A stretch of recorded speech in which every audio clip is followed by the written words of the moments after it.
Arestado ng Taguluan Municipal Police Station ang isang top 2 most wanted person na may kaugnayan sa illegal na droga. Nito lamang Pebrero 6, 2024. So, itong nahuli natin, no, top 2 municipal level, tinulungan tayo ng publiko na pamamagitan ng ating mga witness at ng mga informant natin.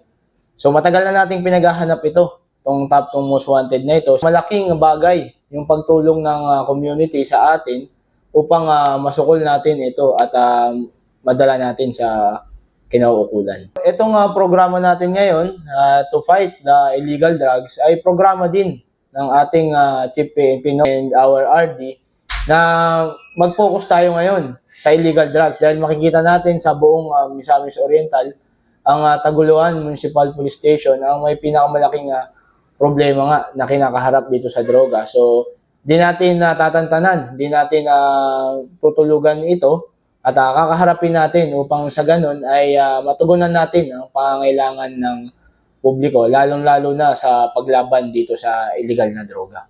Dahil po sa isnapin na leadership ng ating Provincial Director, Police Colonel Chulijon Pacanya Kaduyak, in relation sa directive po ng ating Regional Director, Police Brigadier General Layog Jr., hindi po tayo nulit up sa fight against illegal drugs. Kaya ang ating Provincial Director nag-create ng direktiba sa ating mga Chief of Police na hindi hinto sa pag-aresto sa mga wanted person na involved sa illegal drugs at any other crime.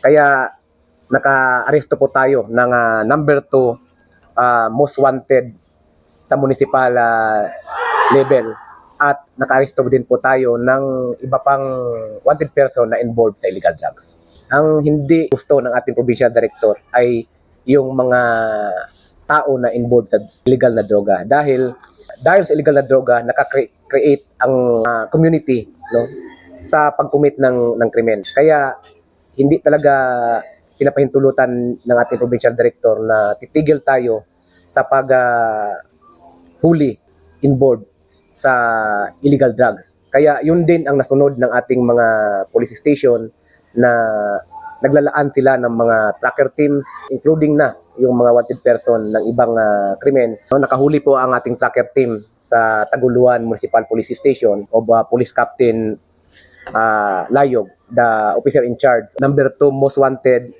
in municipal level, alias Marjon Patriana Deben, 28 years old, single, jobless, and resident of the same place. Mula dito sa Taguluan Municipal Police Station ng Misamis Oriental, ako po ang inyong Police News Network correspondent, Patrolman Jules Subsuban, alagad ng batas, taga-taguyod ng Balitang Pulis.